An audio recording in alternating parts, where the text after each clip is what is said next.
All right, welcome back to Smoke Rings After Dark. Christy is toasting up our cigar, which is going to be a what tonight? Lunatic Maduro. Lunatic Maduro. Maduro. Maduro. That's what I said. Maduro. Maduro. Lunatic Maduro. Might need a little extra in the center there. This is short and stubby. Very short. El Chiquito. El Chiquito. Very short. It's a new cigar. We haven't tried this one yet, so hopefully it's good. We got a full stock in the humidor, so if it isn't any good, we'll just go get another one. We'll see. It's cooking. All right, anyways. So tonight's episode is going to be marriage advice. And again, I'm just going to start by saying we are not experts by any means. This is just our opinions. Some of the things that works for us, some of the things I think that we kind of went through and what works for us. So again, take our advice, take somebody else's advice. We're not experts. We're not clinical psychologists by any point or anything like that. So we're just, right. Yeah. You can't draw it. We'll have to cut it. If it'll fit in there. I don't know if it will. It might not because it's so big. Yeah, it's hard to draw. I usually like the long cigars. They call it a Churchill. That's usually my favorites. Are the Churchills. They got a really smooth draw to them. They last a long time. I don't know. We'll see if I'm a fan of this. If not, we're going to get us another cigar. Because I haven't had a cigar in a couple days. Still, I think it's... Oh.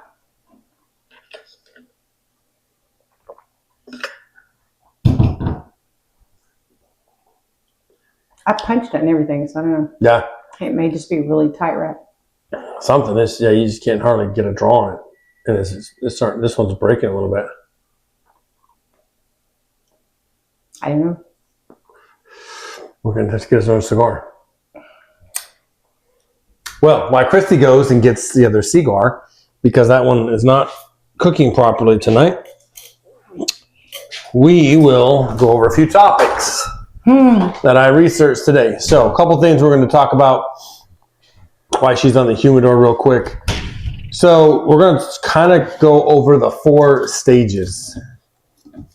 Let me pull those up. We just want to make sure we're on the same page here. So the common stages kind of explained. So number 1 is the romance / falling in love stage. Number 2 is the honeymoon phase. The reality stage. Number 3 is the misery / resentment stage. And number 4 is the awakening / real love / creation stage. So I think we must have skipped some stages then. And number 1 is the initial honeymoon phase, filled with intense passion and excitement, nature's way to bring couples together. Number 2, the reality phase, is the realization that your partner isn't perfect and daily life brings challenges, highlighting differences and causing friction as expectations clash with reality. And then 3, the misery resentment, is a difficult phase where couples feel stuck, often trying to change each other, leading to anger, passive aggression, or deeper unhappiness if unresolved. And number 4, the awakening, real love, and creation, is the breakthrough stage where partners accept each other's flaws, embrace their differences, and build genuine, lasting love and connection, often after overcoming the prior 3 stages. I think we skipped those 2 in the middle. 2 and 3? Yeah. I think we went from the first one to the last one. Yeah? Don't you? Possibly, yeah. As I read it, I try and go through some stuff. So, all right, so those of you that not watched the channel before and haven't really watched all the episodes, just give you a little background. So we've been together now 5 years. And that's better. I can already tell. So 5 years we've been together, and we've been married now for a little over a year. So marriage phase, legally, I would say over a year, but I think for both of us, we would say that we kind of have been married. Like we've lived together for Most 4 or 5 months of that time. And we've pretty much spent 24/7 together. Like there for most of the first couple of years, we lived and worked together. So we were together nonstop. And other than like a few, well, I think a lot of it was my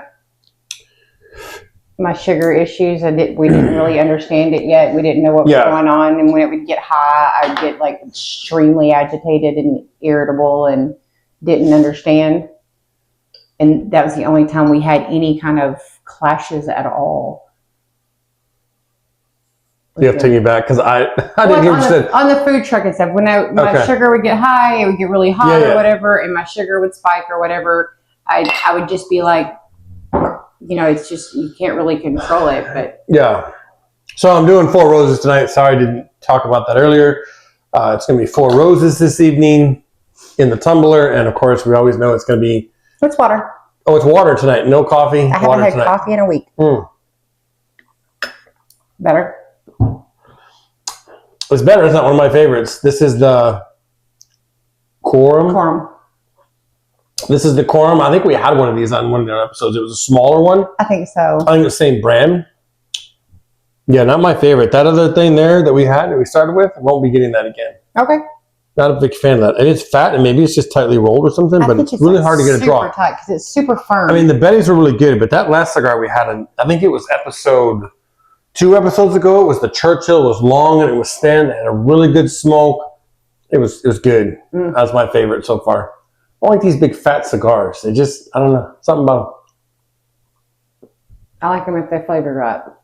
I just like the Betty. So far, the Betty was one out on all of them. Yeah, we had another one the other day that was pretty good. All right, anyways, back on topic again. So, yeah, I think the phase that we talked about, I think that the first phase, right? The romance, the falling in love, everybody knows about that, right? You kind of get that, you start dating, and that's where, like, yeah, you're trying to, you're setting the hook, right? I think you're trying to set the hook and be like, well, let me use all the bait in my tackle box that I got, right? Let me use this, let me use that, the little puppy love, all the little gifts, the flowers, the candy, let me go start your car for you so it's nice and warm and all that stuff. I don't think we did that. I most certainly did that. I used to start your patrol truck all the time. Yeah. That's not true at all. But those things have been replaced with other things. So it's not like we just completely quit doing all that stuff. We just replaced them with other things that we do for each other, other kindnesses, other things that we do to take care of each other and show each other we love each other. Yeah. I don't think that ever went away. I mean, it's not, I'm sure the romance and the passionate part is not as strong as it used to be, but we're also working all the time now and tired all the time now and older. So yeah, I think I would agree with that. I think going back to it, I think it's just different things now. Yeah. So I don't think it might not be the flowers all the time and this and that. I think we show it in different ways now that we're older and we've been together longer. But I don't think we ever put on airs or anything in the beginning. I think we were pretty straightforward with each other, and from the very first time we spoke about what our expectations were and what we'd been through and what we weren't willing to go through anymore. And we were just pretty much said, this is me, take it or leave it. Yeah, I think that's true. I think, so to shed a little more light, right? So we had both been married before, right? Went through some difficult marriages there that just didn't work out. They weren't the right person. So I think, when we met, we started talking, we had very strong feelings about, hey, this is what we're looking for in a relationship. We didn't really talk about marriage then, of course, but just dating and relationship, this is what we kind of looking for. This is what didn't go good for us. There was a lot of communication when we started dating as to kind of what did you go through? What did I go through? Exactly. And then we talked a lot about other things. We talked about religion, right? Are we on the same page, right, with religion? And we were. and then kind of hobbies and kind of interests. We had a lot of conversations. Like we went out, we went to dinner, we went and shot pool, but we had a lot of communication along that way of like trying to find out, like, is this going to be a good match, a good mix? We enjoy some of the same things. And I think on our other podcast, you mentioned, like, I'm the boy you. Yeah. And you're the girl me. And I would totally agree with that now. I don't know that I would have said that when we first started dating because we didn't really know. But I think as time went on, we realized more that was probably the case. Like we like almost everything. Almost the exact same thing. Mm-hmm. And that's hard to find. I'm not saying everybody's going to get that because it's hard to find somebody like that you're pretty much the same on everything. The only thing we differ from that I would really say we separate on sometimes is food. Because we don't eat the same food because you can't eat the same things that I eat based on your stomach and stuff. But other than that, everything else is pretty much spot on. Yeah. And I was telling a guy at work, I think I told you this story. We were in Boca Raton at that meeting. Mm-hmm. And I don't know, somehow we got in relationships or something. And I was telling him, I said, yes, I just lucked out because you, like almost all, I mean, you smoke cigars, you don't drink whiskey, right? But like the weird things that you typically, and I'm not trying to stereotype girls here by any means, but most women, if you will, in their 40s to 50s, let's just say, typically don't play video games. Yeah. Right? So I told this guy, I'm like, she plays more video games, more Call of Duty than I do. And he was like, what? He's like, you're serious? I'm like, yeah. I'm like, it's got to the point where originally we had to get 2 Xboxes because she was playing all the time. I'm like, well, we're going to have to get 2 so we could play together and stuff. So I was like, it's really hard. And that's probably like most guys' dream, right? It's like, because most women are like, are you going to play those video games all night? Are you going to start playing games? You can play with me. Time with me or something. So I think I won that because that was cool that we enjoyed it. That was kind of our time. We could still talk and we played together with other people online or family and Ethan and some different things. So that was really cool. And then I think the other piece of the thing, and I'm just going to throw it out there, that I told him was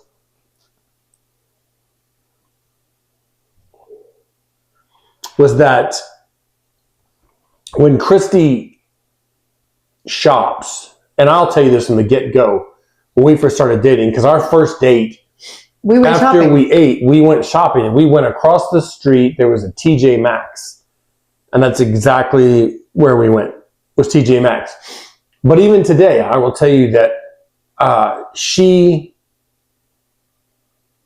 and I'm speaking for myself, I could be wrong, so she can cut in, but she can go to the Goodwill store and buy whatever she wants there and have a blast and come home with these huge deals. Like the other day, she came home with these pair of jeans that were like $450 pair of jeans. She got them for like, what, $4? So like, and I got a $175 hoodie from London from a small company made handmade. Is that jacket? Yes. Yeah. So she gets in there, but I'm saying like, and I'm not saying like, look, we don't live the riches. We don't have that kind of money. Like she could go to Macy's or I don't even know the stores, but like she can't, we just don't have the money to go afford that stuff, right? But I think she's gotten good deals and she looks nice and she has nice things and purses and shoes and don't look at me today. Different things, right? That she gets, but she doesn't require like, hey, I have to have this today. I need to get mine. I watched a show. So for those of you who don't know, I'm a huge crime story person. Yes. So I watch these all the time. And there was this lady the other day and she was like, told her husband, she's like, well, if you can't afford me, you need to figure out a way too, or you're going to need to just leave. And she's like, I need my nails done. I need my hair done. I need this done. I need to go get these types of clothes. All my clothes are outdated. I need to have the new things. And she literally looked at him and she's like, you need to work another job or do you need to go find something? She's like, because you can't keep up with what I need. But bye, Felicia. I'd have been like, you get out because that's not happening. Would you like me to hold the door for you? All right. So that was kind of weird, but that's just kind of how you are. And I'm the same way. We just talked about this on the way home tonight in the car, actually. We don't like shopping because we don't like crowds if you listen to our other podcasts. So most of our shopping is done online or like The Goodwill's a small store. It's not big. I There's love certain thrift stores that we ban. But I think when you met me, I was the same way. When we were dating, she was shocked because like I had, Maybe 5 shirts. yeah, I'm a very minimalist. Like I had like 5 shirts, 3 pairs of jeans, a couple pairs of tennis shoes. I don't need a lot of stuff. And this was on another podcast, but I'll talk about it. Like I just think I make a lot of decisions throughout my day, and I don't want to have to decide a closet full of what am I going to wear today. It's just another step in my day. I don't want to do that. Yeah. I want to go in and say, okay, I have a pair of jeans. Grab a pair of jeans. I have a white t-shirt, a black t-shirt, put it on, and a pair of shoes, and out the door. I don't want to have to sit there and think, oh, match this with this or that with that. I am matchy, Yes. but Oh my gosh. I'm a little picky when it comes to matching my clothes. I'm just really thankful that Like- your color, Yeah. your favorite colors are not Black. like neon. Oh no! No, like if I wear a black Purple. T-shirt, like I wear a black hat. Typically, I'm not gonna wear like a blue hat, like stupid stuff like that. But that's you think normal. But anyways, back to the beginning. I think this was kind of the stage where we talked about all this stuff, and we Right. knew this is kind of where we were, right? And I think the second and the third stage, I think I agree with you. I think we skipped that Yeah. because the realization that your partner isn't perfect, like we realized that. Yeah, we knew that in the beginning. Daily life brings I mean, challenges. I can point out your flaws, but nobody else can. And causing friction as expectations clash. I don't think we've really had any friction. I mean, We've had one disagreement. In 5 yeah, I years. don't think there was anything like in our dating and even our marriage that we're like, we talked about this other thing, old podcast, but like what drives you crazy about the other person? Like we're talking stupid, like minor Like stuff. the toilet paper roll. Toilet paper's the wrong way, or she's overflowing the garbage bag and won't take it out. Like this is not clashing or fighting by any means. These are just little quirks, whatever they call them. Quirks. That just, they are what they are. I mean, Yeah, I think it was because we did in the beginning, and we still do to this day, spend a lot of time talking. Yeah. We talk about everything about our day, everything that we're feeling or thinking. And you know me, if it pops in my head, it's coming out my mouth. So yeah, you don't have much of a filter. no. So I would say and that's true. he had to adjust to that a little bit, but I did have that. She has no filter But the way whatsoever. I look at things is, if I think it could affect you or us, I'm getting it out there. Right. That way, there's no question. It's there. So take it. It's kind of like you say. It's going to sting a little bit. It might sting a little bit, or you might not like Yep. it. But at least it's out there, and you know how I feel, or what I'm thinking, or what's going on in my head. Yeah. So I think the big thing, and I know this is titled marriage advice. So I think number one is the communication. Absolutely, 100. You have to have 50%. communication. And even like I said, yes, I've come to her a couple of times and said, listen, I got to talk to you about something. It's I'm usually just- something that's not even. So I'm just going to give you fair warning. It might sting a little bit. So just be prepared. Like my old boss used to say, buckle up, put your seatbelt on. It's going to get a little bumpy. Right? But listen, we communicate everything. So I think communication is key. Even in the dating stage, you have to be able to talk to your partner and find out, hey, are we this far apart, or are we here? And can we get there? Right? So like you have to know. And I think a lot of time couples don't have communication. They talk a little bit, but like a lot of couples unlike a lot of couples, have a lot of friends, and there's girls' night, and there's guys' night. And there's girls in this year, and there's guys in this year. Mhm. You can't take your advice from your friends unless they have. It's 100% not. older friends that have been through it and know, and your girlfriends, your guy friends, your single friends for sure don't have a clue about lasting relationships. We're not good on. We don't know a whole lot or have a whole lot of experience on lasting relationships, because this is the first one that we've had that had any potential for lasting relationship, I think. Yeah, no, I would agree. I agree 100%. I don't think, yes, definitely don't take advice from people like that, because I think the guys will say, oh no, she only wants you for this, that, and the girls vice versa. And, they're always trying to like play Cupid and pair you with some of their friends or somebody they know better. I think you go with your heart and you figure it out for yourself. That's right. Am I compatible with this person, right? I don't think, or at least people say the same thing, there's no perfect person Yeah. anywhere on earth, right? What you have to do is you have to, in my opinion, understand, like, okay, there might be some flaws here. There might be some things that bother me. But do you love that person enough to where you can overlook those flaws? It's the 80-20 rule. Yeah. Can you deal with 80% of what you find as a flaw? And as long as as long as you can deal with 80% of it and it doesn't bother you, the 20% that's left that could potentially bother you, you have to be able to deal with it. And I think that's the biggest thing has got to be communication. You've got to talk, and you've got to be willing to have a rational conversation, not yell about it. Yeah, it's my way or no way. Because I can tell you based on my past relationships, way easier here. Like, we can actually talk about something, even if we disagree about it. We can have a conversation without getting elevated, right? I don't like things escalating, because when things start to escalate, I shut down because I know where it's going to go, and it's not going to be good for either one of us. So my past relationship were always like that, very escalated, people yelling and screaming. I just don't have time for that. And I just want to just have a conversation. Like, let's just talk it out. Let's just sit down like we're talking right now and just have a conversation. We might come out of it and still not agree, but at least we can communicate effectively. You're not always going to agree on everything, and I don't have to sit here and scream and yell or hear somebody this. So I think that's huge. The second piece I would say that we talked about early on that's huge in marriage or relationships is trust. 1,000%. That's right up there. You have to be able to trust. Now, here's the thing, and please comment in the section if you guys watch it, and I'm curious. So, do you get trust or do you earn trust? Earn trust. Okay, so trust isn't something that you automatically get in a relationship. You have to earn it. I don't think so.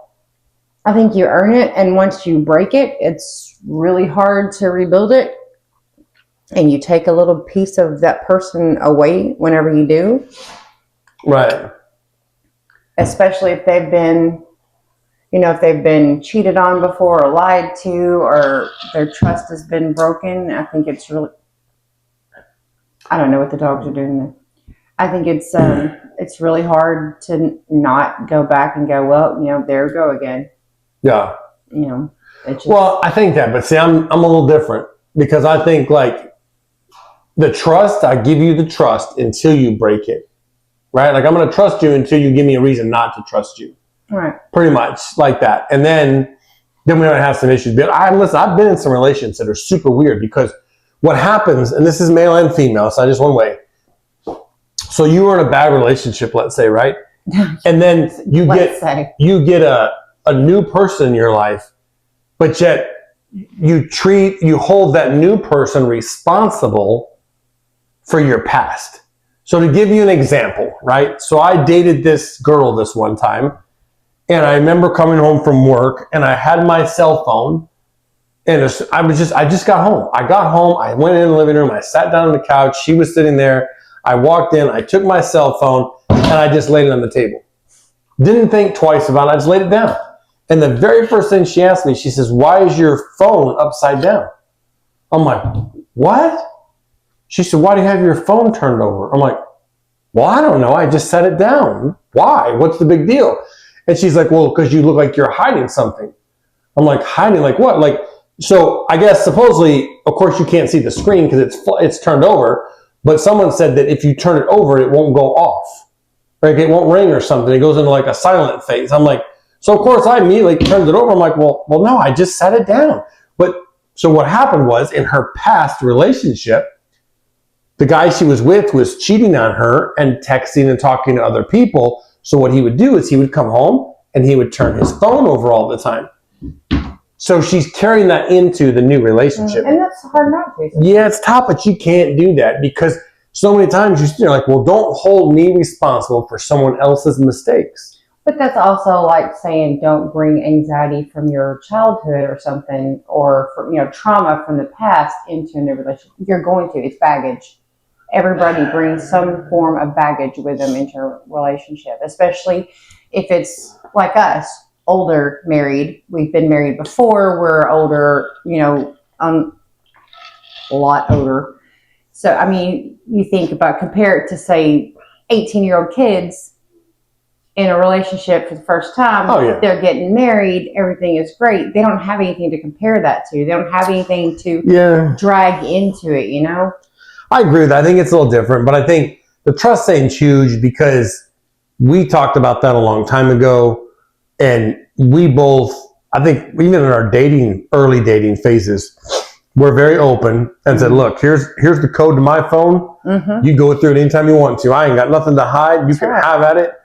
And that was just like, he has every password that I have. Yeah, we have passwords. I can't remember them, so he has I mean, but like we have the same account. Like I see couples that have different phone accounts. Like I've seen couples like that where the wife has got AT&T, the husband's got Verizon. Yeah, no. But like, I think you got to do some things to build that trust. So like you're on the same account, you have access to everything. Mm-hmm. And that goes same with other stuff. I think banking's the same way, right? You want to see banking, pull it up, look at whatever you want to look at. Sometimes people, especially people that have been through something before, they might need a little bit more reassuring. You might have to take that extra step and just, it's like, here, I want, take my phone, look through my phone or whatever, that kind of thing. And that's no big deal. I mean, that's just showing you how much you care about it. No, I don't think it's a big deal as long as you're not having to forcibly do it. Not saying, give me your phone. Right. I don't want to come home. And when you get home and she's like, well, let me see your phone. Or you come home with 30 questions, right? Where were you? How come you're late? Yeah. Where you been? Listen, nope. That's a red flag. Mm-hmm. All of a sudden, like don't 50 question somebody. I think best in your dating phase. Like I get you might have some questions, but you got to be very careful how you tread there because you could definitely burn that bridge quickly of the 50 questions because nobody wants to feel smothered. Right. Where like, holy crap, I ran into traffic or I had to stop at the gas station. I shouldn't have to come home and lay out my every mile to somebody, right, mm-hmm. of where I was. Now, if you were 3 hours late coming home from work, you might have some answers. We'd be having a conversation. Yeah, I mean, that's just a conversation for sure, right? Yeah. I get that. Or like, if she went to do your laundry and she's going through cleaning out your pockets and she finds a receipt to some bar you were at 2 nights ago, yes, you probably have to answer some questions. Yeah. But 15, 20 minutes late from work, look, things can happen. And if you're that concerned, call them or text them while on the road. Well, we have location services. We know where we are at all times. We each do. We do. But now listen, there's another one. Because there's a lot of people who are like, no, they don't want me to have I'm not giving you my location. Don't want it, runs my phone battery down. There's no reason for you to know that. Now, is that a trust thing? I mean, what if you asked me and said, hey. In our situation, no. No, we were dating. Because when we were dating, I said, you know what? I don't feel comfortable giving you my location. Yeah, I don't know because we didn't experience that. But if I did, is it a deal breaker? I don't know if it's a deal breaker. I think it would maybe be a little small flag. Right. What's he hiding? What's he? Because why would you know? Is he seeing somebody else and he doesn't want me to know? That kind of thing. Right. Because we're just dating. We're not married. Now, a year or two in, we have a discussion.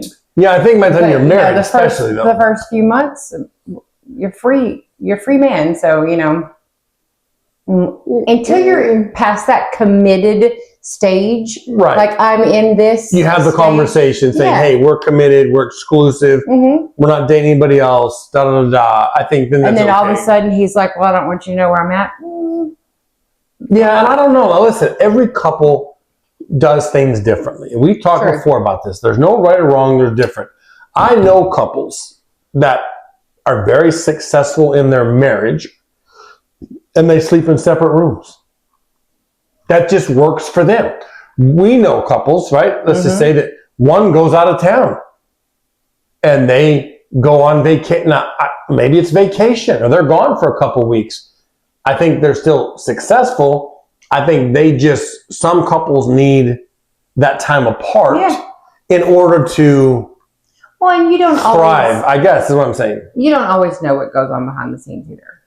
Well, no. Just because they appear to be a successful couple and a great, we don't know what goes on whenever people are around. No, you don't know what goes on behind closed doors. They could have knockdown dragouts and they most certainly could. But what I'm saying is that everybody's different, right? So you need to, this is advice. This is just our advice. You need to find out what works for you because you might be in one of those relationships that says, hey, listen, me and my wife like to do this, or me and my partner like to do it this way, and it works for us, and that's great. You need to find out what works for you. But for that, us, I mean, the communication was huge, the trust was huge, and then I think we're still working. Like listen, we always say that it's work. It's like going to work every day. It's Marriage is like 24 all the time work. Because we talked when we first started dating about love language, right? And our love languages were exactly the same. Touch. Physical touch. And then the second one was, I would say, gifts. Yeah, absolutely. Right? All day. And like, so we did really good at that in this number one dating phase. But as things went further, jobs changed, we moved, like things started building. Some of that dropped off, right? We had our own business for a while. Like there's some things that took that away, and we talked on our New Year's Eve podcast. We're trying to get back to that, like, because we have failed at some of these things. You just get complacent. Yeah, you get comfortable and complacent. Yeah, and you think, well, I don't have to work as hard, but you do, because people always say, you get divorced and they get half. It's 50-50. Well, it's not. It's 100% because your marriage is over with. When you're married, it's supposed to be, I give everything I've got to you, and you give everything you've got to me, and we should both be perfectly happy then, because everybody's getting everything they need. When you get a divorce, that's when I got my half, and you got your half. Right. Now, if we break this down a little biblically, the Bible says that the man is supposed to treat his wife like the church. That's right. Correct? That's right. Okay. And the Bible also says that the woman in the relationship is supposed to serve the man. Be submissive to her. Be submissive to her husband. But that doesn't mean cower down to your husband. No, I'm not saying that. Don't mistranslate that. I'm not saying that. But all I'm saying is, like, the biblical side of it is there, right? And so we've talked about that too. Like, we try and live by Christ. We're Christians. We try to follow the right path. We have hiccups as well. But, like, I think I watch these shows probably way too much. But, like, I watch these shows, and I've been in a one that I can think of, without getting into a lot of detail. But I don't believe in any kind of physical abuse either way. I think it's ridiculous. So if you see any of that in your relationship, that's a red flag. And not even just the physical abuse, but the mental abuse. Verbal abuse. Controlling. There's narcissism. There's tons of things, right, that are huge red flags. But, like, we've never been angry at each other. Like, I know we've had some disagreements to the point where, like, we've been frustrated. I can think of one time that I can think of in 5 years that we had a disagreement and we didn't speak for almost a day or two. Yeah. There was no fighting. No. We didn't fight. We didn't argue. We just didn't talk to each other for like a day or two. And that's our personalities together. You shut down and I withdraw. And mostly it's because I can't lay it out in my head to make it come out of my mouth the way it respectfully needs to come out of my mouth. Yeah, because you got no filter. I have no filter, so it's just going to come out hurtful and rude and blunt. But on the other side of that, I think that's okay. It's not sweeping it under the rug. I think sometimes people talk too fast, right? And the Bible even talks about that, right? About being careful with the tongue.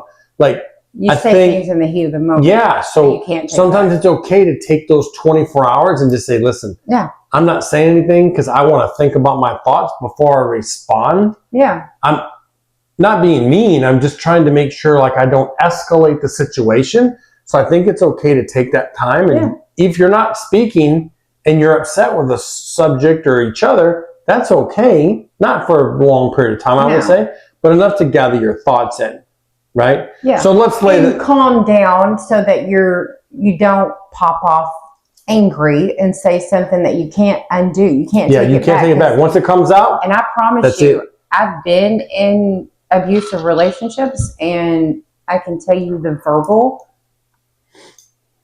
abuse and the mental abuse has been far worse than anything else you could throw at me. So yeah, I don't think I've been into relationships that were probably a lot of verbal.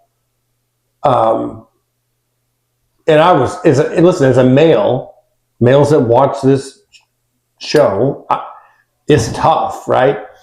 Because pride thing. It's a pride thing, number one. But number two, I think it's also hard, right? If somebody hits you, your instinct is to defend yourself and hit back.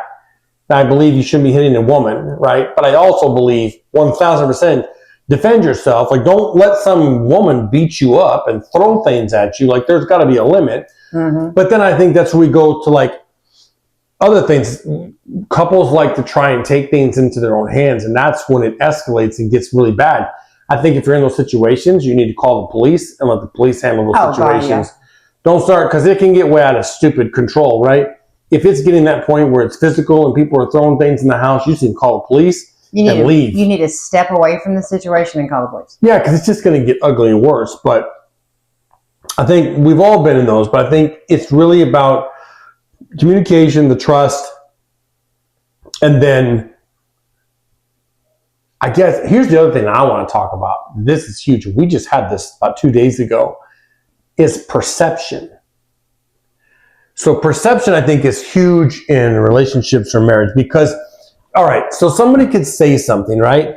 And I could say something and you take it a totally different way, but I'm saying, whoa, time out, red flag, like, hold on.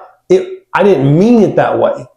But you have to be careful because somebody, whether it be the female or the male, can perceive it a totally different way. Even though you didn't mean it that way, they can perceive it that way. So I think we just had that like 2 days. And I got no shame in my game. I'll tell you the story.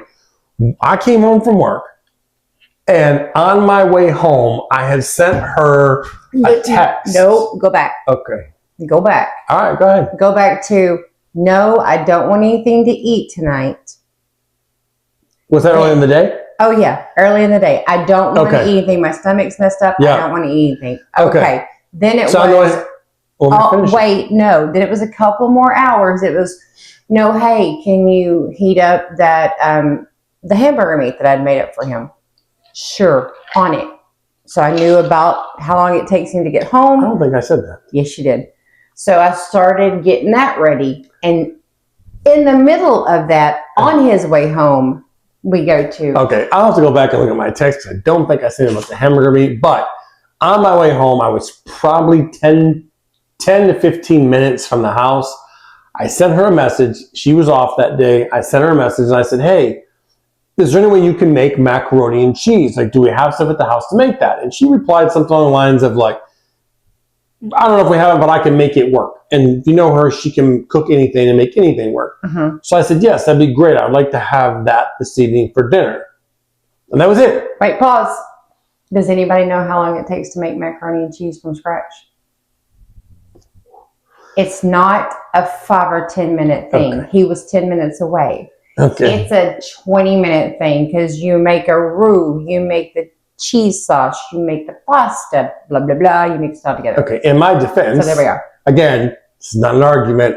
I didn't know she was making it from scratch. She didn't send a text back saying, oh, I made this from scratch. So I didn't know. Anyways, I pull up to the house. And when I pull up, I get out of the car, I come to the door, and usually 9 times out of 10, if she is off and I come home, she is standing at the door with the dogs, and she's usually unlocking the door for me.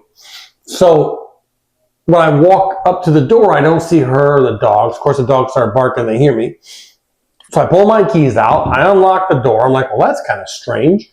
I walk in the door, and I don't know verbatim, but I said something along the lines like, what are you doing? I'm like, why didn't you come to the door? Something along those lines. So why were you at your door when I came home? And she was in the kitchen and cooking food. Yes, in the kitchen cooking food. And she said something along the lines, and I'm going to clean it up a little bit. Like, are you kidding me right now? And I was like, what? And she's like, I'm over here trying to make your macaroni and cheese. And I'm The like, second flop meal of the day. I was like, well, I understand that. I said, I just assumed that you were at the door. And she, okay, I'm just going to say, she got upset. And she was like, well, like, upset at me for like making that comment because she was in there trying to do something I asked her to do of making the macaroni and cheese, which I 100% totally agree. And I stood there and I told her, I said, listen, I said, hold on a second. I said, I understand that you're making that. I appreciate it. Yes, thank you. It's just weird because you're normally at the door. I didn't know it was all from scratch. So without further getting into this too much, it's the perception. Mm-hmm. So I didn't mean it that way. Like, hey, why are you not at the door? Like, I just asked a question, but she took it as I'm getting on her case Thanks for showing me no appreciation. Right. Thanks for showing me no appreciation into the kitchen for making macaroni and cheese from scratch. trying to get it done when you walked in the door because you had a headache and you didn't feel good and you were hungry and hadn't eaten that day. So I was trying to hurry and make it right when you walked in the door, and I got basically well, what the crap have you been doing all day? That's not what I said. No, but that was what I got. Well, what have you been doing? Why are you just like standing around? Why aren't you standing at the door? I'm over there like grating cheese and making a sauce and all this stuff. That's not what I said. I didn't say you've been doing all day. I just want to know why she was at the door. Because it was weird. Now, when she comes home, I'm at the door as well. Absolutely. And if she came home one day and I wasn't there, she'd probably be like, I'd be like, you lazy sack. But I'm just saying, this is just an example of the perception. So, like, she got a little upset. Her feelings got hurt. Yeah. But, like, we still had some conversation about it, right? Like, I assured her that's not what I meant, right? So I think perception is key in a marriage or relationship, because just because you say something one way or you mean it one way doesn't mean it's perceived the exact same way. But that's also why you kind of have to do a little tippy-toeing sometimes and like think about, I mean, just like we talked about, like we run scenarios all the time in your head about, you know, if such and such were to happen, right, how would I respond? Well, you kind of have to do that with your spouse too. Okay, so we're about to have a conversation. So if I go about it this way, could I perceive it this way? Or like, you know, that kind of thing. Yeah, but who thinks about it? I don't think about that from the time I get out of the car to the door. Well, no, but you're like, I don't have time to be like conscious of the way that things that you okay, say and things that you do and how they could affect others. I agree with that. What I will say that you need to be very conscious of is your tone. Absolutely. Your tone and your body language. Yes. Especially with people like us, because that's what we look for in our careers. Right. We watch your body tone, language. we watch your body language, we watch eyes and hands and stuff like that. So we absolutely key off of that. Right. But I think it's like, if I come in the door and I'm like, hey, what are you doing? Instead of coming in and I'm like, hey, what's going on? What are you doing? Why are you not at the door? There's a difference in that tone. Mm-hmm. So I think in anything, no matter what it is, in a relationship or marriage, I think you have to check your tone, mm-hmm. check your body language. And then here's the other thing. We talked about it in a couple podcasts ago. We said, listen, you also don't know what that person's went through the whole day. Absolutely. One of us could have had a really bad day at work. Something could have went really wrong. You don't know yet. And then as soon as they hit the door, you're hitting with 50 questions. Where were you? Who are you talking to? Who are you texting? And all it is just general insecurity. And they're like, man, listen, I've had a bad day. Like, gosh, don't do this to me right now. Not because you're at work. Even if sometimes when you're home, you know, you go through, you know, you have issues, you know, had a bad day, had a bad call from somebody, or reminiscing about something and, you know, got all in your feels and stuff. And then your person comes home and what you really want to say is, hey, just hold me. I've had a really bad day. Could you just hug me? Give me a hug. Yeah, I don't want to say that. I mean, you do, but I don't. I do. You're my fixer. I'm more along the lines of like, if I had a bad day, like, get me a drink, get me a cigar, and let me go sit in the room for a minute, right? Yeah. And just wind it down. Mm-hmm. But I think like back to when we were dating, the same thing. Nothing has changed in that aspect. When we dated and you came home from the sheriff's department, yeah, I was standing at that door. Yeah. Every day. I stand at the door, open the door, I did whatever chores, and I still do them throughout the day. I don't change that. I don't think that's changed. No. I still clean the house. I try and sweep or do the dishes, take the garbage out, like whatever. But even when you were in the sheriff's department, we were dating. I met you at the door when you came home, right? Took the vest off the dog. Took the vest off the dog, and like I still do that. I think it's just the greeting, like, hey, how was your day? I made you a drink. Let's just kind of relax now. But I think really doing things together is key. Mm-hmm. All right, we're past it a piece. I think doing things together is key. Now, we did video games together. We don't do that now because we only have one system here. Right. But this is doing things together. Like, this is our time to do stuff together. We watch. This is also our time to talk. Yeah, we do TV shows. Like, we don't talk all day. Together, we talk, we text throughout the day. But I think also just having that time, so many couples I see or I watch, they're like, they spend no time together because they work opposite shifts sometimes, and I get that. We've had to do that too. But like, they work opposite shifts, they have opposite days off, and then they don't make time for each other. And like when we had you have a phone in your hand, or TV's on. And when we had our business, we had a food truck. We spent 24 hours a day together because not only did we live together, we worked together, and that was when we really knew. Like we were going to succeed, right? Yeah. If you can live with someone 24 hours a day and you can work with them 24 hours a day, 100% you can make it. Now, well, I think that's what so I don't suggest living with somebody before you're married. We did. But I don't for like younger people and stuff like that. But I mean, because if you want to stick to biblically, you're not supposed to live together before you're married. True. So I don't condone that. I don't think it's right. And I cannot say that I'm perfect. But I can say after all of the relationship issues that we have had in our past, I think that was the one thing that has helped us be more successful, I think. Because after we dated for a little bit, we did live together. And I think being just like submerged in each other 24/7 and then working together, I think that's what made us stronger and better and had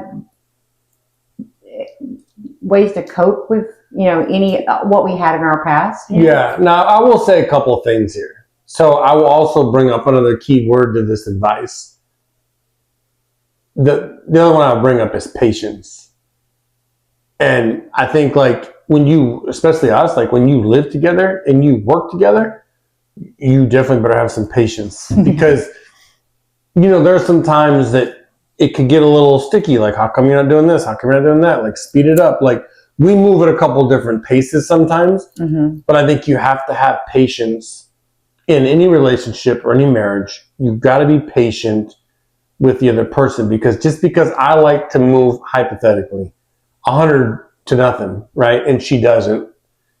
You have to meet the middle ground, right? And be like, all right, listen, I can't expect her to run 100 if I'm running 100. Maybe she runs at 50. So we got to meet in the middle and say, hey, this is where we work the best together, right? So I think there's a lot of relationship problems and stuff that you hear online and different stuff that people just don't have patience for that. And I'm going to tell you, like, I've talked about this on other podcasts. I am terrible. I am so bad at patience.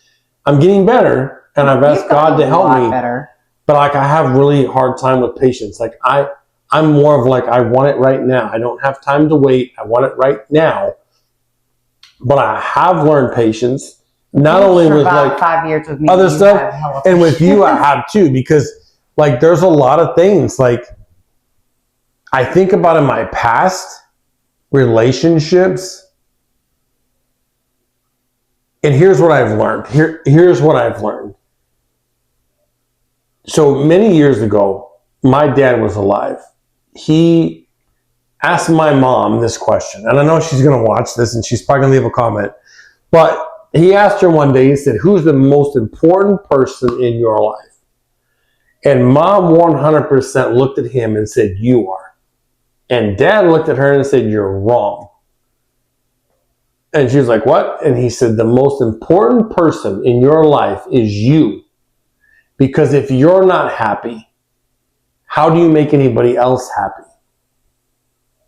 Now that hit home for me pretty hard. And I would say that's 1,000% true in me. Now, not everybody, but I know that if I'm not happy, how am I going to make my wife happy? Or my children or whatever? Like, if you're one of those guys or girl, it doesn't matter, right? You come home and you're unhappy with work and you're grumbling and and you're just, people perceive that as like you're in a bad mood all the time, you're not happy, you're not a cheerful person, so you can't make anybody else happy. So I think it's a lot of working on self first before you can mirror that to somebody else, right? I think, so if I get up tomorrow morning and I'm in a bad mood, what's the first thing you're going to do? It's going to make me in a bad mood. Right, you're like, what's wrong with him? Mm-hmm. Like, you might not say it, but you're like, wow, hold on, don't say nothing. Like, and nobody wants to walk around on eggshells all day, right? No. But like, and we all have bad days. I'm not saying you can't have a bad day and be in a bad mood. But like, if I came home in a bad mood, I would tell you, hey, I had a really bad day today. I'm in a bad mood right now. I need a few minutes. Yeah. Right? And then I would just wind down and then go back to my normal day. But I think so many times people don't see that, and they're so strung out on like making the other person happy first. Like, oh, I have to make my wife happy. It's all my job is to make her happy. It is, but if you don't make yourself happy first, you can't do that. You can mistranslate that too, though. It's not you should not be selfish, and it's all about me to make yourself happy. It's know yourself so that you know what makes you happy so that you can make other people happy. It's not, I'm not thinking you're saying that it's all about you and No, I'm not saying that at all. I'm not saying it's all about me. That's absolutely not what I'm saying. You are definitely not a selfish. I'm not a selfish person. You're not selfish. You could maybe be considered self-absorbed because it's one of your impatient things is when you want something, you want it right now. That's true. So it's about what you want when you want it right then. That's the only thing I can say. But you're definitely not a selfish person. We had a leftover cigar. Now listen, we're going to have to, another thing we don't do, I'm going to get off topic here, but we need to start writing this stuff down. We don't write any of these cigars down. There's no way I remember all these. No. Someone's saying right now, this cigar that I'm smoking right now is better than that one we were smoking. Oh, yeah. I don't like that one at all. I was not impressed. That's the one that has a little bit of the I don't know what that is. The Betty taste. I don't think it's got Betty. It's just good. It's just a better cigar than that one. Yeah. I don't know if that was the one we got off the clearance section over there or what, but this is not a bad cigar. Anyways, okay. Well, so another thing that is, I think, is hugely important is, and I think early on we decided this too, but it's people make it so easy to opt out. Yeah, just to get out. Yeah, right? If things don't work out, just quit. Yeah. I mean, quit and move on to the next thing. That's the whole. Why water your grass when you can water your neighbor's grass? But I'm not sure where he ran off to in the middle of that. But I just think people have made it way too easy to opt out and quit. And, if it doesn't work out, just get a divorce. Just a divorce. It's just a piece of paper.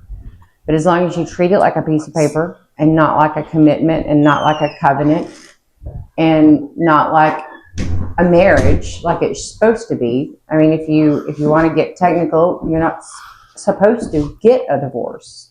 It's not supposed to be. Well, I get it. I'm with you. You're not supposed to get a divorce. Biblically, yes, you're not supposed to. I understand there are certain situations, like you're in an abusive relationship, but not just because you just decided, oh, I don't love you anymore. Well, if you love somebody in the beginning and you love somebody for 20 years, it's not about love. It's about laziness. You've gotten lazy. You have stopped trying. You stopped putting effort in. So therefore you grew apart. Well, then you need to figure out a way to grow together. I agree. Now, I heard you talk about the grass. So they always say, like, make sure you're watering the grass in your own yard, right? They always say grass is green on the other side of the fence. Listen, water your own grass first, right? If and I'm not saying... Throw some fertilizer on it. Yeah, and I'm not saying, like, people don't, have problems. We all have problems. We're all carrying something. We all have our issues. Right. But I think in a marriage or relationship, I think it's just important to, if you have those issues, to address the issue. We talked about it on the podcast, not to sweep it under the rug and just think it's going to go away, because that's not going to go away. All it's going to do is continue to build and build and build to where one day it's just going to explode, right? Because you've let it just build up so long, there's no more room for it, right? It's just going to pop. And I think that's a huge, huge piece to this, is to make sure that you're just constantly talking and having conversations. Be honest with your partner, whether it's relationship or marriage, either one. And then listen, there's some, like I said, everybody's different. There's some marriages and relationships where people need time apart. Too much is too much. They feel smothered, right? They're like, hey, I need to go out with my girlfriends tonight. The guy's like, hey, I need to go get with my guys and go for a beer. So there is some of that. You have to find out what works for you. Every relationship and marriage is different. For us, it just works better. Like, here's the thing. We talked about it in the PTSD anxiety podcast, right? We both, and I'm speaking for her too, don't put ourselves in situations that we can't get out of, right? Here's the other thing. I am not going to put myself in a situation that would possibly in any way, shape, or form bring an opportunity for something bad to happen. So for instance, I was a district manager, right? And my peer partner for the other side was a female. Well, there's no way I would say, hey, let's go get lunch. And I would go sit down with this female that's just a business partner for a lunch, just me and her. Now, if there was a group of us going, there was girls, there was guys, it was a meeting, 1,000% I would go. But if it's just me and her, I would not go to that lunch. Not because I think I would do something or she would, but because of the perception of what that would look like for her. Like, oh, anything happened. You went to lunch with so-and-so. It's just that perception. Now, there's some trust that I get that. Now, listen, when you were in law enforcement, how many guys did you have in your patrol car? Clarify, trainees. Okay, but they're males, right? Most of the time, yes. Mostly males, and you were the FTO, so you were training male officers, and you guys would ride in the same vehicle all night long on shift. Well, right? Also, in a little defense of that, law enforcement's a little bit different. The people that wait a minute. The people that you work with in law enforcement, you have to be 100% sure that they're willing to take a bullet for you. They're willing to fight for their life for you. They're willing to have your back. They're willing to, break land speed barriers to get to you when you're in trouble, that kind of thing. So you have to have a closer relationship with people in like the first responders field than you do, say, a department store or, McDonald's, that kind of thing. So you spend a lot more one-on-one time together. You spend a lot more time training with them and, hanging out at work, kind of thing. But most of the time it's driving around in a car wishing they were not in your car so you didn't have to deal with it. I get that. I totally understand that. But listen, there's other people on this podcast who are going to watch this. All I'm telling you is this. I agree with her, but the road goes two ways. Oh, there's also lots of stuff that goes so when the wife or the girlfriend says, oh, you went out to lunch with so-and-so, why did you and this girl go sit down and have lunch? And then you were to turn around and say, well, hold on a second. Who did you have lunch with today? Oh, well, me and my rookie went and had lunch at a restaurant. Is there really a difference? There's not, right? So, well, other than the fact that you have no choice in that. I had no choice in who they had me train and who Right. they had me. but is it not Travel. possible for them to eat lunch separately? They're in my car. I'm driving them. Were they going Right. to walk somewhere? Mm-hmm. What am I going to drop them off and come back and get them in an hour? You can't do that. Right. So this is what I'm saying. This is the communication phase. Like, No, I'm not. because there's I'm a not. difference. Because now somebody couldn't be like, oh, why'd you go to have lunch with this chick? Well, because we were business partners, went to lunch. Well, and we always made sure whenever was in that situation that I was in like constant contact with you. Right. Just So my philosophy on this is that I just think as long as you're honest and upfront, right? Like if I was going to do that, I would just shoot her a text. Be like, look, I'm going to lunch with so-and-so and this is why, or this is where we're going. There's enough trust here that knows what's going on. Do that anyway, even though No, I wouldn't like do I that said, personally. I had no choice in the matter. I wouldn't do that personally voluntarily go because I don't put myself in those situations. And not only because of her, my wife, but I also don't put myself in those situations because I've been in the corporate world for so long. I know how things go.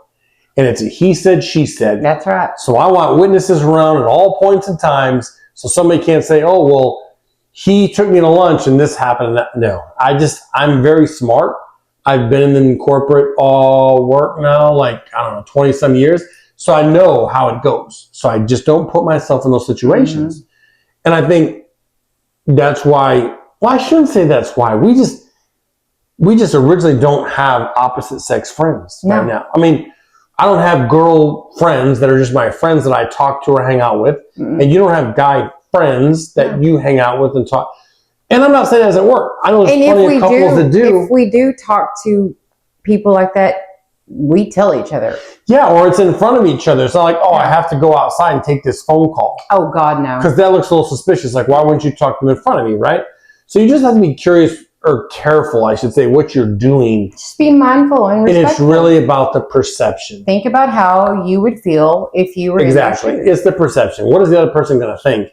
If you take this phone call and you go outside and you come back in 30 minutes later and like, oh, who was that? Oh, that was Bob. Well, why are you talking to Bob outside the house? How come you can't talk to him next to me? So it's all about the perception piece. I think that's... I like to talk to people on the phone next to him while he's watching TV. Yeah, which gets kind of annoying. I wish she would just take me to the room because then I could watch my program and I don't have to listen to it. But anyways, she does it a lot. But yeah, I think that's the other one is perception. So we've covered, trust. Yeah. Communication, perception. Oh, here's the other thing. This might be the last one, but we both have talked about this because we watch TV and we've been in relationships before. I think if you're unhappy in your relationship or your marriage, you just need to be honest with the person and tell them instead of cheating on them and having affairs and all sort of stuff we see. It just leads to more turmoil, right? Whether you have kids or not, it doesn't matter. If you're unhappy in your marriage and you're unhappy with who you're with, for the love of God, just tell them. Yeah. And number one, maybe you can work it out. Maybe it fixes itself. Maybe you guys can communicate and go to counseling or whatever it takes. But the worst thing you see is people like, oh, well, I was unhappy with her. I was unhappy with him. He didn't give me my needs. So they go to some bar, they go to some friend, and then they're doing things they shouldn't be doing outside of their marriage. And why do that? You're hurting the other person too. That's because people don't have a respect for the marriage anymore. That's what I was saying. Right. Earlier. It's just a document. Piece of paper. Agreement. It's not a covenant. It's not a commitment. Yeah. If it was a covenant or a commitment, then you do whatever it takes, and that's how it should be. And you continue to do whatever it takes for the rest of your life. Yeah. If that was the person that you wanted to spend the rest of your life with and that you love more than anything in the world, 10 years ago, that's still that same person. Maybe some things have grown apart or some things have changed over time, but that's still that same person unless you just married them because they had a nice body. Yeah. Or something. Right. Or they had a lot of money. And that's not going to work out. Yeah, probably not. Anyway, I think, I always told people I was in a relationship with I always said this, listen, no, I don't ever want to not like you. Mm. Like, I might not love you, right? But I don't want to not like you. And what makes me not like you is respect. Mm-hmm. Meaning, I would respect you so much. Anyone, like if they came to you and said, hey, listen, this just isn't working out for me. It's not what I want anymore. I'd want to go do other things to other people, whatever. Is it going to hurt? Yeah. But do I respect it? Yes. At least I respect that you told me, opposed to you cheating on me for 6 months, right? And then I find out, and I'm like, why would you do that? Yeah. Like, just come and tell the person. Why I think would you- that's why would huge. you- Now. Why would you cause that kind of damage to them? Because you're breaking. Well, you're going to break the You're covenant breaking their regardless. trust, but you're breaking their trust. Right, but I'm saying And if you're causing damage for their future. right, but I'm saying if you're going to break the covenant and you don't want to be there, just tell them. Mm-hmm. Right? Opposed to these other crazy things that are happening and just like people. Or here's a thought: grow a pair and make your And fix it. relationship work. Yeah, maybe you fix it. And there's some things. If you were about to lose your career, if you had a career making, 6-7 figures, and you were about to lose that career, wouldn't you like crawl through barbed wire to fix it? Yeah. Why wouldn't you do that for a relationship? Well, because unfortunately people don't look at that way. No, they don't. But then it brings us to our last point, right? Is that, again, some of these topics don't really make sense to ours because we didn't go through these, right? I think, like you said, we missed the 2 and the 3. There was no misery and resentment. No. We didn't have any difficult phases. In the breakthrough stage, where partners accept each other's flaws, embrace their differences, and build genuine, lasting love and connection. I did that day one. What? I don't know about day one, but I think we're there now with the awakening part. I think that's where we were. We missed kind of phase 2 or 3. We were one of those lucky couples that just. I just think we have a deeper emotional feeling now for each other than we did before in the beginning. I think in the beginning it was all butterflies and rainbows and stuff, and everything was perfect and great. But we've gone through the last 5 years, and we've been through quite a bit of stuff as far as more external than within our relationship that could cause lots of problems with relationships. A lot of relationships fail because of outside influences and outside problems. Things that tragedies and sickness and all that stuff. We've been through a lot of that crap. Yeah. So, and I feel that I think it's made us stronger, made it like more intense. Yeah, I mean, I agree. I think there's certain things that you don't think, I think will make your marriage stronger until it happens, right? And then you kind of feel like, okay, that kind of made us a lot stronger. But at the same aspect, I think I'm trying to think how to say it. I think you just realize certain things, and it's just kind of those things like when if you're like, well, how do you know you love them? Like, you just know, right? And I think like same thing, like when your marriage has excelled to another level because you kind of you can just tell, you can sense it, you can see it, and know that okay. And like we're in routines, we have our routines every day that we do. We're comfortable but not complacent. Yes, I think we are comfortable but not complacent. I think, again, like I said, it's always a work in progress. We're always trying to work better because we're not perfect by any means, right? So there's always room for improvement. But I would say, by far, like our time over the last 5 years has been pretty easy sailing. Yeah.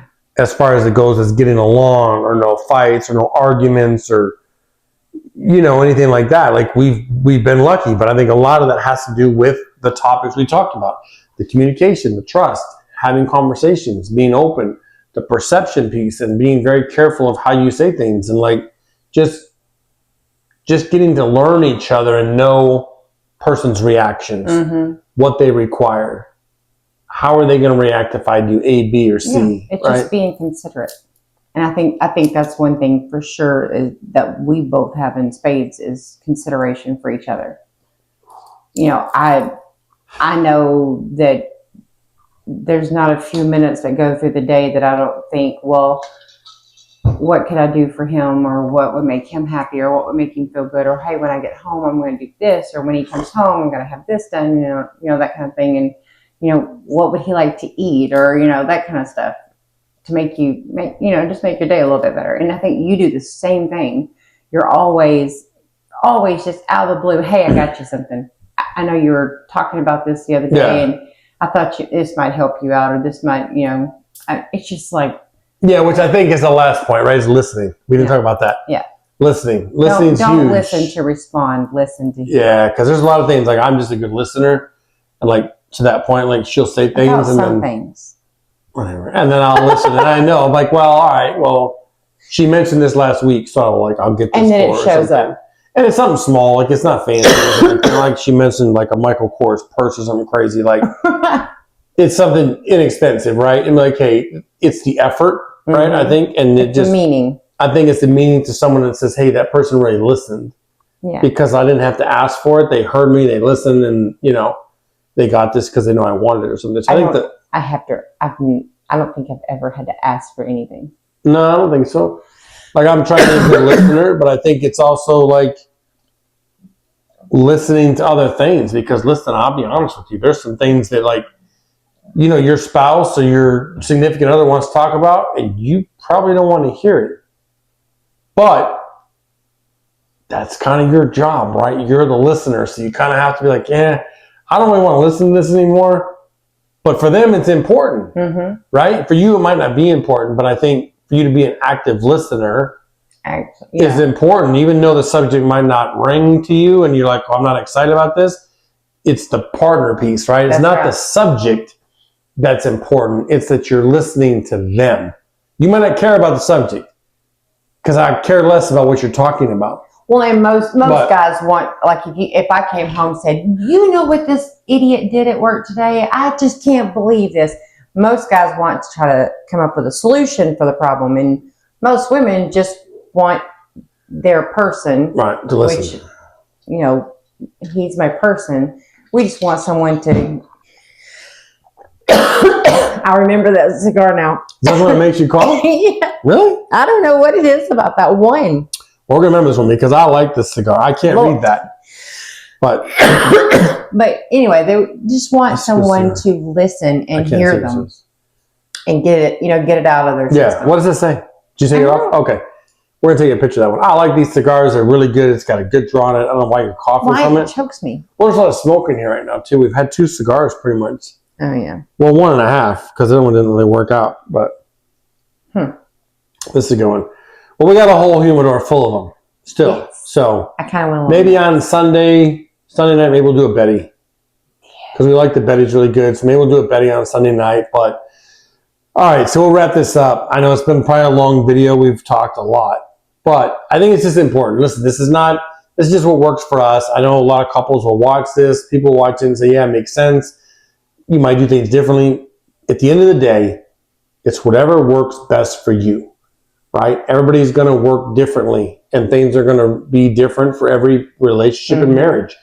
But I think we're just trying to give some advice, what worked for us, some things I think that are key.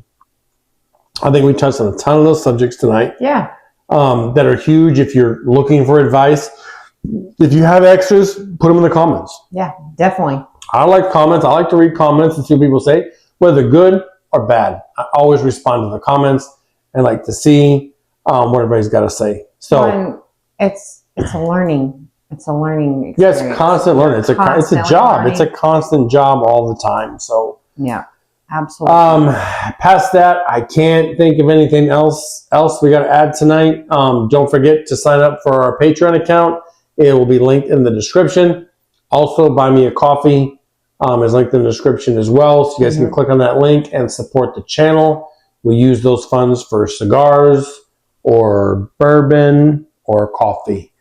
So if you guys want to support the channel, please go to buymeacoffee.com. It'll take you right to our page. Sign up for our Patreon account.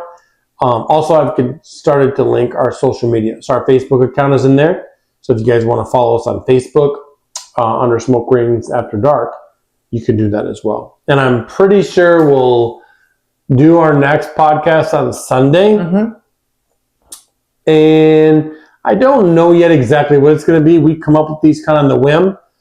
But I do know that starting tomorrow, there's a major storm Oh God! coming across the Right where all of our family is. southeast. So from Texas all the way through Arkansas, Through the Carolinas. into Tennessee and the Carolinas. There's some heavy snow, ice, power outages expected God bless you all the way through Saturday into Sunday. So It's supposed to be bad, like worse than the one that we had like 5 years ago. 2021. They're saying it's worse than the one in 2021. So we're going to see what happens. We might do some kind of podcast on Sunday Depends on how it is. Yeah. on the weather. We'll see what we're going to do. And again, I'm waiting for The people. way things are going, there could be another protest going on somewhere. Right. We've already, someone attempted to protest here in Florida and Didn't work out go too well. over so well for Yeah, me. it's not going to work out here in Florida for you if you're doing that stuff. No Florida, walkouts and Texas, stuff. I wouldn't suggest it. But yeah, if you guys have something, please leave it in the comments. We want to get ideas for the channel, what you guys want to see. Thank you to all our subscribers, people that subscribe to the channel and watch the videos. We appreciate it. But please leave a comment. If there's a certain thing you want us to discuss, something you want us to talk about, you have an idea, a question, leave it in the comments. It'll definitely help us, and we'll be happy to do a podcast on it. So leave it in the comments, you guys, anything you guys want to see going forward. Anything else? That's all I can think of. All right, I guys. hope you guys put 110% into your relationship. Yeah, 110% both ways. Everybody's got to give the same amount. It can't be Whether you're having a bad day. Can't be you're 40, tired, 60, it don't 60, matter. 40. No. You have to give the same amount in order to be successful in the And relationship. there are some days that we don't always give 100%, but that's where we're really a good team, because where I fail, you pick up, and vice versa. 100%. That's how it has to be. 100%. I agree. All right, guys. Appreciate it. Thank you for watching. We will see you guys in the next one. All right. Have a good night, See you guys. guys.